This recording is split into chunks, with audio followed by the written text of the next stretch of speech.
Alors bonjour et re-bienvenue sur la chaîne. Cette fois-ci, je vais vous présenter très brièvement, parce qu'il y aurait beaucoup à dire évidemment, hein, un résumé là aussi une tentative de chronologie, si vous voulez, de ce qui nous sépare de la fin des temps, de notre époque jusqu'à la fin des temps, sont les prophéties catholiques et les relations privées notamment, mais pas que. Parce que ça rejoint là aussi l'Apocalypse et l'interprétation qu'en fait le vénérable Althusser, qui lui est reconnu par l'Église comme vénérable et a reçu l'inspiration du Saint-Esprit pour interpréter l'Apocalypse. Donc révéler sa signification voilà. Donc si vous voulez, il y a 7 époques dans l'Église de l'Apocalypse. Donc ça commence à l'incarnation de Christ et si vous voulez, là on finit l'Église de Sardes qui va de Charles Quint au grand monarque pour aller à l'Église de Philadelphie, l'époque du grand monarque et du saint pontife, qui se poursuit un peu pour aller ensuite à l'Église de Laodicée, c'est-à-dire celle de l'Antéchrist, que notre époque ne fait que préfigurer. Avant toute chose, je vous fais un aparté sur une prophétie de Jeanne Le Royer, euh, qui détaille un petit peu le temps qui reste au monde et que je trouvais très beau. Ce sera connu plus tard a priori, en tout cas là, elle détaille surtout, si vous voulez, les temps qui précèdent l'Antéchrist, enfin les circonstances de sa venue, etc. Là, le passage que je vous montre, c'est celui-ci que je trouve assez joli et poétique, et en même temps très vrai, que Jésus-Christ lui a révélé. Donc voilà. Donc un jour qu'elle se trouvait en esprit dans une vaste campagne, toute seule et avec Dieu seul, Jésus-Christ lui apparut, et du sommet d'une éminence, donc lui montra un beau soleil fixé en un point de l'horizon. Il me dit d'un air triste, donc à Jeanne Le Royer, la figure du monde passe et le temps de mon dernier avènement approche. Quand le soleil est à son couchant, on dit que le jour s'en va et que la nuit vient. Tous les siècles sont un jour devant moi. Juge donc de la durée que doit avoir le monde par l'espace qu'il reste encore au soleil à parcourir. Je considérai attentivement et jugea qu'il ne restait au plus qu'environ 2 heures au soleil. À une question de la sœur, Jésus répondit: N'oublie pas qu'il ne faut pas parler de 1000 ans pour le monde. Il n'a plus que quelques siècles en petit nombre de durées. Voilà. Donc, vous voyez à peu près le temps qui reste au monde. Donc, elle a eu cette révélation à peu près. Bon, elle est décédée en 1798, donc au XVIIIe siècle. Donc c'est conditionnel, soumis à aléas, etc. Dans l'histoire du monde, selon Hildegard et d'autres, je crois, il y a 7 millénaires, en gros. Et dans le millénaire d'Hildegarde, qui a vécu au XIIe siècle, on était déjà au septième. Vous voyez. Donc je vais pas faire d'estimation comme ça à la volée. Déjà, en 1700, au XVIIIe siècle, il reste que quelques siècles pour le monde, vous voyez. Donc ça élimine déjà, selon moi, l'hypothèse, ce qu'on appelle le minérisme, etc., comme quoi il y a une très longue durée encore au monde, ou de 1000 ans, etc. Peut-être que c'est déjà passé au Moyen-Âge chrétien, je ne sais pas. Bon, c'est mon avis. Et je crois que le minérisme est condamné, donc voilà. En tout cas, c'est dur à estimer, il faut mieux pas le faire, j'y reviendrai après. Donc voilà, pour cet aparté sur Jeanne Le Royer, sœur de la Nativité, donc une mystique à Fougères, hein, près de Rennes. Donc là, les prophéties que vous avez rassemblées, donc déjà, je vais parler de l'interprétation du Vénérable Althusser sur l'Apocalypse, la révélation publique. Et sinon, j'ai rassemblé tout simplement sur cette petite frise les, donc voilà, le Vénérable Althusser, les lettres données aux églises de l'Apocalypse. Donc vous avez regardé l'église de Sardes, ce qui est dit pour son époque, l'église de Philadelphie, ce qui est dit pour cette époque, et l'église de la Odyssée, ce qui est dit pour cette époque. Donc la cinquième, ici, préfigure la septième, ici. Là où Dieu vomira les tièdes et toute cette époque de sa bouche. Et si vous voulez, là, entre les deux, il y a une époque de consolation avec le Saint-Pontife et le Grand Monarque qui se prolongera pendant un certain temps, voire Hildegarde de Bingen. Donc, justement, sur les autres prophéties, j'ai rassemblé la prophétie des Saints-Pères, qui est assez courte et qui en même temps dit beaucoup de choses en peu de temps, d'ailleurs je vais vous la lire après, et le secret de la Salette, qui gagne à être connu, voilà, qui fait une chronologie de la fin des temps assez rapide et très exacte. Voilà. Qui a été révélé par la Mère de Dieu, etc. Voilà. Je vous fais juste un aparté, oui, je suis Jeanne Le Royer. Oui, Dieu est hors du temps. Un siècle n'est rien devant lui, vous voyez, c'est. Bon, bref. Ce que j'avais cité précédemment, hein, c'est des considérations qui dépassent l'entendement humain et qui ne dépendent même pas de nous, hein. Pas enfin, Dieu accélère le cours du temps ou le ralentit s'il faut, mais selon sa volonté. Voilà. Et Dieu est maître de la création et c'est aussi un des buts des prophéties. Pas tant de nous avertir au préalable, forcément, ça fait partie de la chose, mais c'est limite plus pour montrer vraiment que Dieu est maître de sa création et de toute l'histoire de l'humanité, puisque de toute façon, c'est sa création aussi, l'humain. Bref. Ouais, on va commencer par la prophétie des Saints-Pères, on va revenir sur le reste de la frise après. Donc là, vous voyez, prophétie des Saints-Pères, je vais la lire brièvement. Le reste, les lettres aux églises, vous la retrouvez dans l'Apocalypse, ou vous ferez pause sur la vidéo si vous voulez. Voilà. Je vais vous lire la prophétie des Saints-Pères, parce qu'elle est courte. Donc voilà pour les sources, ces données-là. Donc l'ordre de ce qui pourrait advenir ci-après au monde, entre ci et la fin du monde, l'avarice, l'orgueil, l'ambition, le désir de s'entretenir à son aise et vivre à son plaisir, le mépris de la sainte religion et de ses supérieurs, spirituels et temporels, crainte de Dieu perdu et conscience ouverte à toute vice, tous vices. Nous éveillerons de grandes divisions en ces partialités. Un grand schisme que l'on verra, non pour zèle à la religion, mais pour obéir à son avarice et à son ambition. Maintenant, par arme et excès, schisme, la haine du clergé, d'où se prendra au sujet de la dépouiller de tous ses biens temporels, ne lui laissant que le ministère nu de la cléricature, ce qui se fera par grandes émeutes et violences. Ce qui nous attend encore. C'est pas encore tout à fait advenu, ce sera la Révolution rouge qui a annoncé la fraude, qui sera antichrétienne, hein, à fond. Il n'y a pas que la Révolution française. Et pour punition de ces dépouillements du patrimoine de l'Église, arrivera guerre sanglante et meurtre entre les grands, car leur avarice leur fera porter envie aux richesses les uns des autres, et leur présomption leur fera perdre et oublier le respect et obéissance à qui ils le doivent, c'est-à-dire à Dieu, et voudront en raison de leur puissance, moyens et opinions d'eux-mêmes être tous maîtres. Donc là c'est l'époque suivante qui arrive, la Troisième Guerre mondiale et les grands monarques.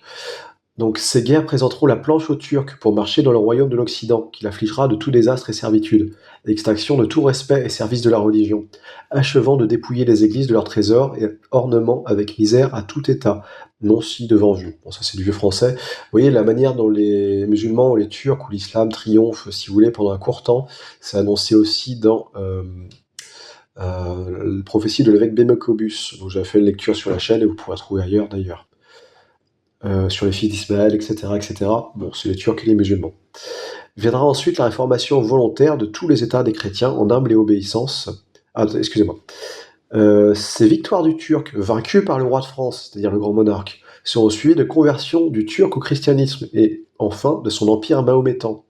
Viendra ensuite la réformation volontaire de tous les États des chrétiens en humble obéissance à l'Église catholique et au roi de France. Cette réformation oubliée fera voir Goth et Magog, ou Gog et Magog si vous préférez, peuples scythiques et tartares qui feront plus de cruauté que les Turcs. Ces barbares en beurre ouvriront la porte de l'Antéchrist. Et ça me permet de faire la transition avec le secret de la Salette. Vous voyez, bon, je ne vais pas vous faire toute la lecture.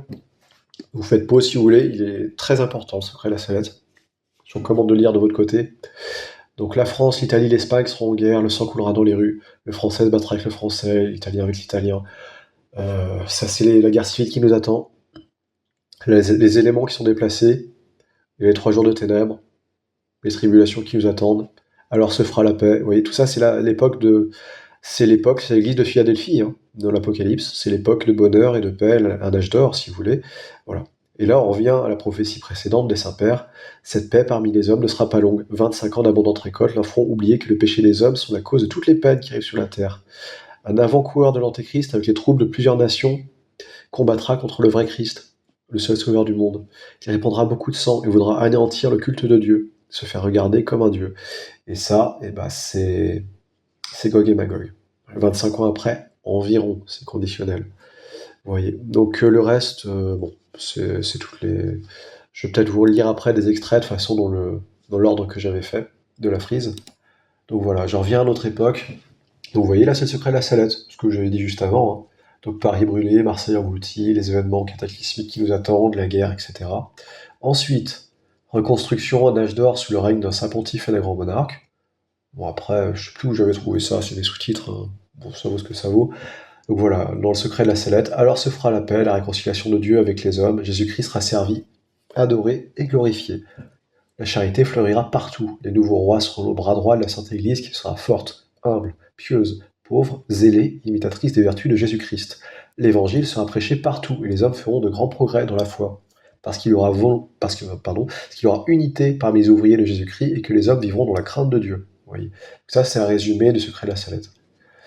Le monarque, il me semble, déjà il aura lui-même instauré la paix, mais de guerre avant, il me semble qu'il... D'ailleurs, j'aurais dû inverser dans ma frise. Hein. Je crois que c'est le grand monarque qui sur la prophétie d'avec Bémecobus, qui met fin au règne de Gog et Magog, ou du moins qu'il ait vaincu la guerre, ou je sais pas, ou qui se réclamera en tout cas de son empire. Et un prince chrétien authentique, il me semble que c'est le grand monarque. Donc le même à chaque fois. Mais ça, c'est pas sûr. En tout cas, ouais. Bon, j'ai commencé par là, du coup. 25 ans d'abandon.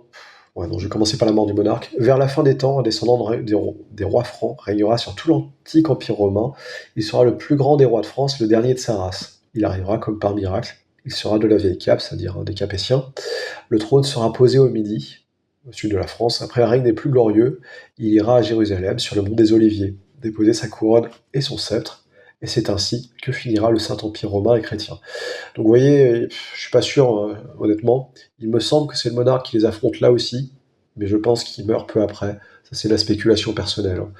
Je pense il me semble avoir lu, j'ai plus la source malheureusement, qu'il taillera Gog et Magog en pièces. Et que les chrétiens qui auront survécu aux événements précédents, qui seront vieux à cette époque-là, au moins 25 ans après, euh, auront une mort de la sorte, une forme de martyr, ce que Dieu permettra pas qu'ils subissent deux tribulations, qu'ils ne seront pas en vie jusqu'au temps de l'Antéchrist. Et ça leur assure le ciel de la sorte, si je dis pas de bêtises. Alors, 25 ans bon, pour Gog et Magog, ce serait la sellette, je vous l'ai dit tout à l'heure, hein, voilà, encore l'Antéchrist, etc. Ces victoires du Turc, vous voyez, ça c'était ce que j'ai dit, les prophéties des saints-pères. Ensuite, il y a une victoire chrétienne et il y a une ère de paix prolongée. Ça, c'est la prophétie de Saint-Hildegarde, que j'ai pas mis en source d'ailleurs, là j'aurais pu la mettre entièrement. Enfin, elle est un peu longue, vous irez voir si vous voulez. Prophétie de Saint-Hildegarde, ça doit se trouver sur internet, ou je vous mettrai un lien si j'y pense. Sinon, voilà.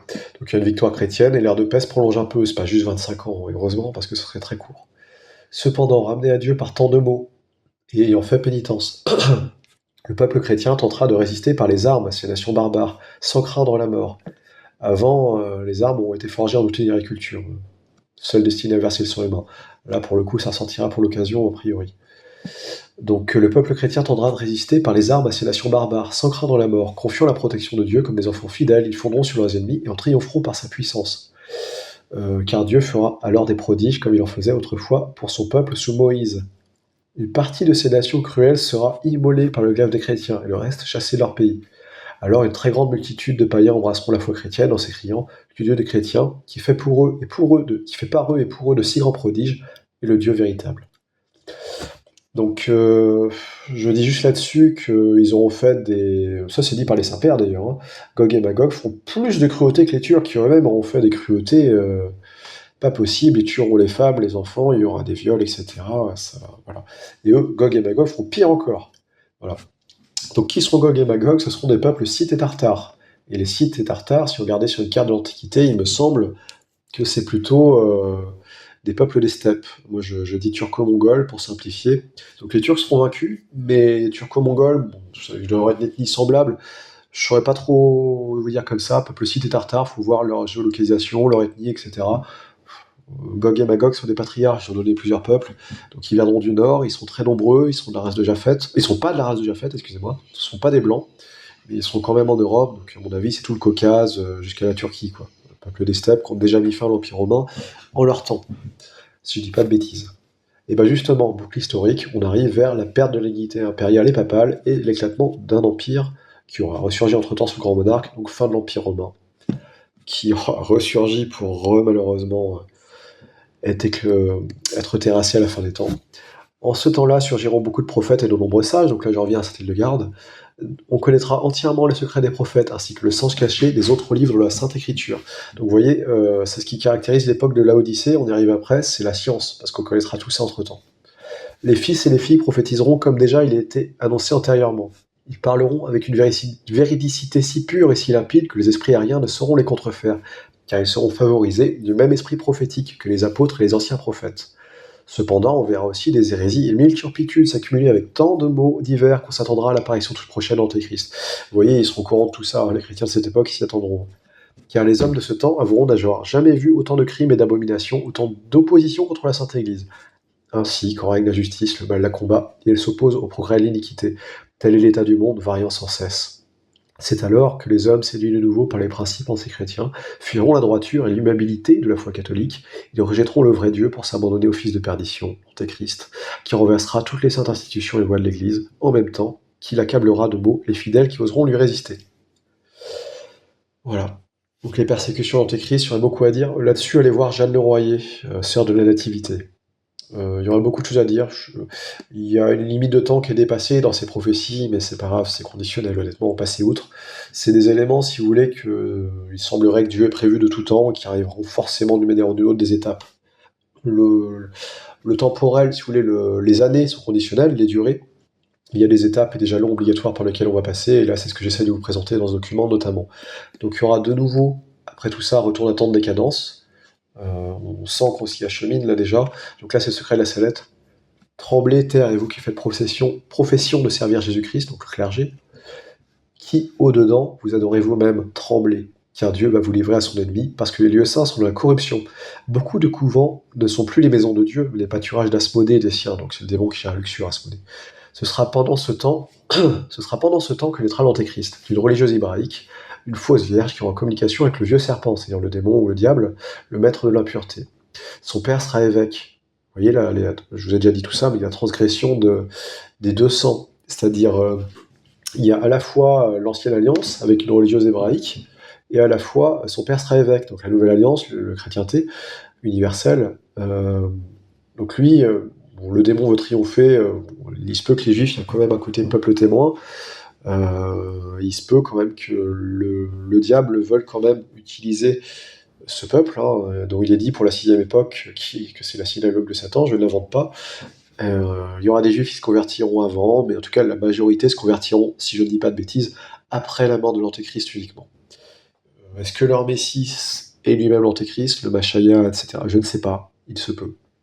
En tout cas, donc il aura aussi un père évêque, un évêque dévoyé, malheureusement. Voilà, malheur au monde par qui les scandales arrivent, mais il y en aura en tout cas un par qui ça arrivera, et son père sera évêque.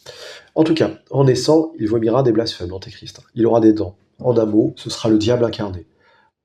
Est-ce que le diable peut avoir une forme de nature, d'incarnation? Je ne sais pas, mais en tout cas, ça sera un blasphème vivant, si vous voulez, une caricature du Christ. Donc il poussera des cris effrayants, il fera des prodiges, il se nourrira que d'impureté. Il aura des frères qui, quoiqu'ils ne soient pas comme lui des démons incarnés, ce qui sous-entend que l'Antéchrist l'est, seront des enfants du mal. À 12 ans, ils se feront remarquer par leur vaillante victoire qu'ils remporteront. Et vous voyez, les vaillantes victoires, pour moi, c'est une parodie à 12 ans de Jésus-Christ qui enseigne dans le temple à 12 ans. Bientôt, ils seront chacun à la tête des armées, assistés par les légions de l'enfer. Et ça, vous voyez, il me semble que ce sont les cornes de l'Antéchrist. Il a 10 cornes, et je crois que ce sont les 10 frères qu'il aura. C'est précis dans le secret de la sellette, il a 10 frères, qui sont 10 rois, 10 cornes de la bête, si vous voulez. La bête, c'est l'Antéchrist, si je dis pas de bêtises. Alors, mort de l'Antéchrist, donc voilà, il y a un moment après, malgré tout son règne, qui sera une très terrible épreuve pour les chrétiens, où la plupart défailliront, sauf ceux qui seront confirmés, la majorité ne défailliront pas, je précise.